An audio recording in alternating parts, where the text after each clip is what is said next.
নমস্কার বন্ধুরা, আমি মানস বিশ্বাস। তা রাত পেরোলেই তোমাদের কিন্তু উচ্চ মাধ্যমিকের ইতিহাস পরীক্ষা থার্ড সেমিস্টারের।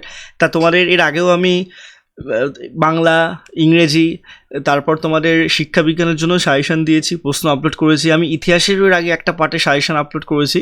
তা আমি সেকেন্ড পার্ট ইতিহাসের এটা সাজেশন আপলোড করছি সংস্কৃতির মিলন অধ্যায় থেকে। তা ভালো করে তোমরা এটা দেখো। আর যারা যারা আমার এই চ্যানেলে নতুন, তোমরা অবশ্যই চ্যানেলটি সাবস্ক্রাইব করে পাশের বেল আইকনটি ক্লিক করে রাখবে। একদমই নতুন এই চ্যানেল, ডব্লিউবি বোর্ডের জন্য আমি তোমাদের কিন্তু বিশেষ করে চ্যানেলটা করেছি। মাধ্যমিক, উচ্চ মাধ্যমিক মানে 9, 10, 11, 12 প্রত্যেকটা ছেলেমেয়ে যাতে ভালো মানে আমার এই চ্যানেল থেকে কিছু পাই সেটার জন্যই। তো অবশ্যই চ্যানেলটা সাবস্ক্রাইব করে বড় করো এবং তোমরা দেখো কী কী প্রশ্ন আমি এখানে আলোচনা করেছি। তাহলে চলো বেশি দেরি না করে আজকের ভিডিওটা শুরু করা যাক। আবার যে প্রথম প্রশ্নটা আছে তোমরা এখানে দেখতেই পাবে, আমি তোমার একদম ভালোভাবে দেখিয়ে দিচ্ছি, ঠিক আছে? পেন ট্যাবলেট থেকে আমি এখান থেকে তোমাদের দেখিয়ে দিচ্ছি ভালোভাবে।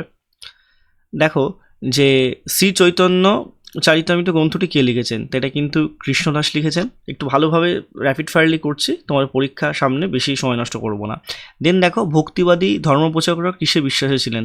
তা মনোথেইস্ট বা একেশ্বরবাদে কিন্তু মানে তোমার বিশ্বস্ত ছিলেন ভক্তিবাদী ধর্মপ্রচারক। নেক্সট দেখো, দোহা কে রচনা করেন? এটা আসার মতো একটা প্রশ্ন। তা দোহা কিন্তু তোমাদের কবির রচনা করেন। নেক্সট দেখো আছে, ভক্তি আন্দোলনের সূচনা ভারতের কোন কোন অঞ্চলে হয়েছিল? তা দাক্ষিণাত্যে কিন্তু হয়েছিল ভক্তি আন্দোলনের সূচনা। নেক্সট প্রশ্ন দেখো আছে, সুফিবাদের শিষ্যদের কি বলা হতো? তা সুফিবাদের শিষ্যদের কিন্তু তোমাদের মুরিদ বলা হতো। নেক্সট দেখো আছে, কবিরের উপদেশ হিন্দুতে ছোট ছোট 2 পংক্তি কবিতা লেখা হতো, তাকে কি বলা হতো? তাকে দোহা বলা হতো। এটাও তোমাদের পরীক্ষার জন্য খুব ইম্পর্টেন্ট। নেক্সট দেখো আছে যে ভারতের চিস্তি সম্প্রদায়ের প্রতিষ্ঠাতাকে, এর খুব ইম্পর্টেন্ট। তা মঈনুদ্দিন চিস্তি কিন্তু ভারতের চিস্তি তোমার সম্প্রদায়ের প্রতিষ্ঠাতা। নেক্সট দেখো আছে তোমার শিখ ধর্মের ধর্মগ্রন্থের নাম কি? তা গ্রন্থ সাহেব, ঠিক আছে, বা গুরু গ্রন্থ সাহেব, এটা কিন্তু শিখ ধর্মের ধর্মগ্রন্থ। নেক্সট দেখা আছে, বাংলার ভক্তি আন্দোলনের প্রাণকেন্দ্র কোন জায়গাকে বলা হতো? তা আমাদের তোমার নদিয়া যে অক্সফোর্ড বলা হয় যাকে, নবদ্বীপকে কিন্তু বলা হতো, ঠিক আছে, নবদ্বীপকে প্রাচ্যের অক্সফোর্ড বলা হতো। নেক্সট দেখো আছে, শ্রী চৈতন্যদেব ভক্তি আন্দোলনে কিসে যোগ করেছিলেন, মানে কি বিশেষত্ব যোগ করেছিলেন? তা তিনি ভক্তি আন্দোলনে কিন্তু কীর্তন যোগ করেছিলেন, ঠিক আছে। নেক্সট প্রশ্ন দেখো আছে যে নানকের উপদেশ বলি কোন গ্রন্থে লিপিবদ্ধ ছিল? তা তোমাদের গুরু গ্রন্থ বা আদি গ্রন্থতে কিন্তু তোমাদের এই উপদেশগুলো লিপিবদ্ধ ছিল। নেক্সট দেখো আছে যে চিস্তি কোথায়, তোমার সুরবাদী কোথায়, ফিরদৌসী কোথায়, তোমাদের কবির কোথায়? তাই কোথায় কোথায় এটা তোমাদের জাস্ট বলতে হবে কোথায় কী আছে। তা চিস্তি কিন্তু তোমাদের দিল্লিতে আছে, সুরবাদী তোমাদের কিন্তু সিন্ধুতে আছে, এবং মুলতানে কিন্তু ফিরদৌসী আছে, ঠিক আছে, এটা কিন্তু মাথায় রাখবে।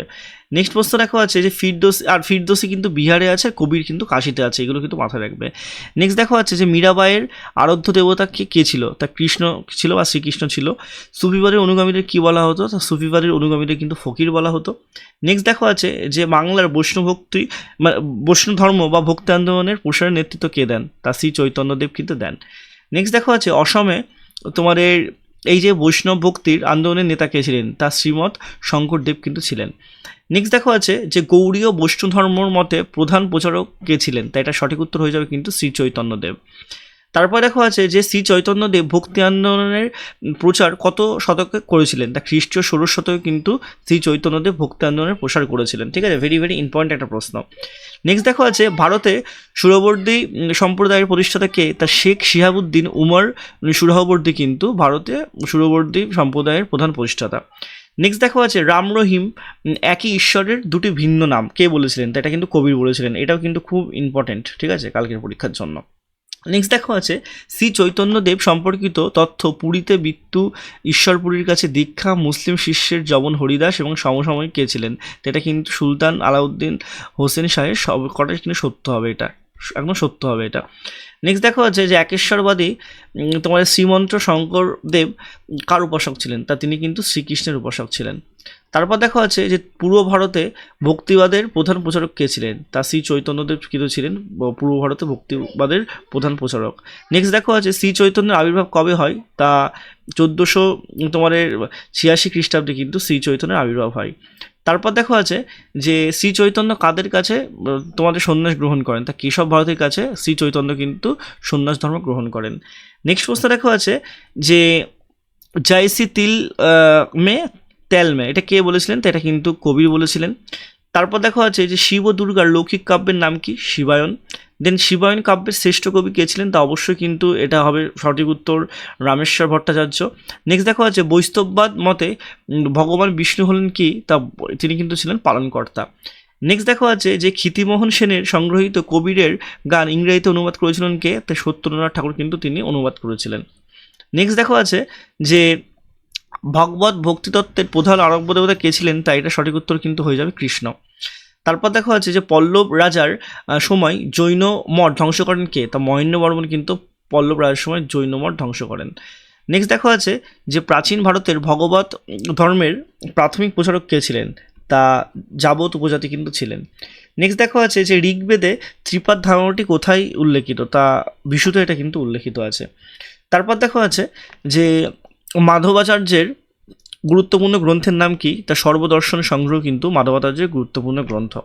নেক্সট দেখা যাচ্ছে যে গীতার মূল বাণী কি? তা গীতার মূল বাণী কিন্তু অবশ্যই কর্মযোগ, এটা কিন্তু মাথায় রাখবে, গীতার মূল বাণী কিন্তু কর্মযোগ। তারপর দেখা যাচ্ছে যে গীতায় কর্মযোগের লক্ষ্য কী ছিল? তা নিহত এবং প্রবৃত্তি উপলব্ধি করাই কিন্তু গীতার কর্মযোগের তোমাদের লক্ষ্য ছিল। নেক্সট দেখা যাচ্ছে যে গীতায় কর্ম বলতে কী বোঝো? তা নিষ্কাম কর্মই কিন্তু গীতার কর্ম। তারপর দেখা যাচ্ছে যে উদয়গিরির বিষ্ণু মন্দির নির্মাণকাল কখন হয়েছিল? তা গুপ্ত যুগে কিন্তু হয়েছিল। নেক্সট দেখা যাচ্ছে যে আলবার সম্প্রদায়ের সাধকগণ বাস করতেন কোথায়? তা দক্ষিণ ভারতে কিন্তু তেনারা বাস করতেন। নেক্সট দেখা যাচ্ছে যে ষোড়শ শতকে আবির্ভূত আলোরা পূজিত ছিলেন কার? তা বিষ্ণুর পূজিত ছিলেন। নেক্সট দেখা যাচ্ছে যে তামিলনাড়ুতে আলবার সাধকের সংখ্যা কত ছিল? তা 12টা কিন্তু ছিল আলবার সাধকের সংখ্যা, এটাও কিন্তু তোমাদের পরীক্ষাতে দিতে পারে কালকে। নেক্সট দেখা যাচ্ছে যে গোপীরূপে কাকে পুজো করা হয়? তা রঙ্গনাথকে কিন্তু গোপীরূপে পুজো করা হয়। নেক্সট দেখা যাচ্ছে যে তামিলনাড়ুতে ভক্তিবাদ জনপ্রিয় হয় কবে? তা 7ম শতকে, তা 17 তোমাদের সেঞ্চুরিতে কিন্তু ভক্তিবাদ জনপ্রিয় হয়। নেক্সট দেখা যাচ্ছে যে তামিলনাড়ুতে প্রথম ভক্তিগুরু কে ছিলেন? তা পল্লব কিন্তু ছিলেন তামিলনাড়ুতে প্রথম ভক্তিগুরু। তারপর দেখা যাচ্ছে যে নানকের জীবন সম্পর্কে কোথায় জানা যায়? তা জনমস্কিতে কিন্তু নানকের জীবন সম্পর্কে জানা যায়। নেক্সট দেখা আছে যে সর্বধর্ম বর্ণ সমন্বয় প্রেম এই তোমার উদ্ধৃতির বক্তাকে, তা তারাচাঁদ কিন্তু এই উক্তির প্রবর্তা, এটাও কিন্তু তোমাদের কালকে পরীক্ষাতে আসতে পারে। নেক্সট দেখা আছে যে 8 থেকে 9 দশকে বৈদিক দর্শন সহজ করেন কে? তা শঙ্করাচার্য কিন্তু বৈদিক দর্শন তোমাদের সহজ করেন, এটাও পরীক্ষায় দেবে তোমাদের, দেখবে। নেক্সট দেখা আছে ভক্তি আন্দোলনের একজন আদি প্রবর্তকের নাম কি? তা ভক্তি আন্দোলনের একজন আদি প্রবর্তকের নাম কিন্তু শঙ্করাচার্য। নেক্সট দেখা হচ্ছে যে অদ্বৈতবাদের প্রবক্তাকে, এটা পরীক্ষাতে দেবেই, 100% মিলিয়ে রেখো আমার কথাটা, সরি 100% মিলিয়ে রেখো হবে এটা, ঠিক আছে। তা শঙ্করাচার্য কিন্তু তোমাদের অদ্বৈতবাদের প্রবক্তা। নেক্সট দেখা হচ্ছে মধ্যযুগের বৈষ্ণব ভক্তির প্রাণপুরুষ কে ছিলেন? তা রামানুজ ছিলেন কিন্তু মধ্যযুগের তোমার বৈষ্ণব ভক্তির প্রাণপুরুষ। নেক্সট দেখা হচ্ছে যে বিশিষ্ট দ্বৈতবাদের প্রচারককে, তা রামানুজ কিন্তু বিশিষ্ট দ্বৈতবাদের প্রচারক। নেক্সট দেখো রামানুজ কে ছিলেন? তা রামানুজ কিন্তু শঙ্করাচার্যের একটা অনুসারী ছিলেন, বা এখানে গামী হবে, ঠিক আছে, একটু তাড়াতাড়িতে আমি ভুল করেছি, অনুগামী হবে। নেক্সট দেখো আছে যে রবীন্দ্রনাথ ঠাকুর বলেছেন সবচেয়ে বেশি অবদান দিয়েছেন কিন্তু কবিরাজ নানকই, ঠিক আছে।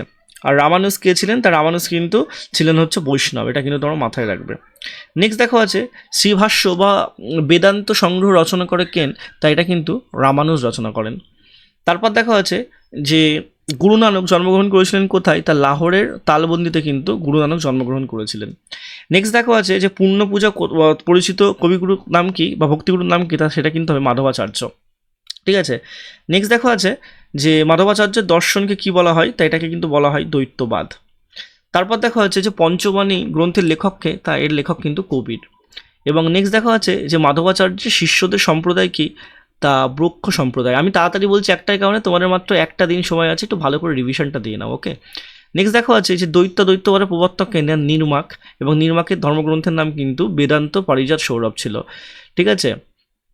দেন দেখা আছে প্রথম হিন্দি প্রচারক হিসাবে ভক্তি চালু করেন কে? তা অবশ্যই রামানন্দ, এবং রামানন্দ প্রভাবিত ছিলেন কিন্তু রামানুজের ওপর থেকে, এবং রামানুজের শ্রী বৈষ্ণব সম্প্রদায়ের অনুগামী ছিলেন কিন্তু রামানন্দ, এবং রামানন্দ প্রতিষ্ঠিত সম্প্রদায়কে কিন্তু বলা রামাদ বৈষ্ণব কিন্তু বলা হয়, ভেরি ভেরি ইম্পর্টেন্ট।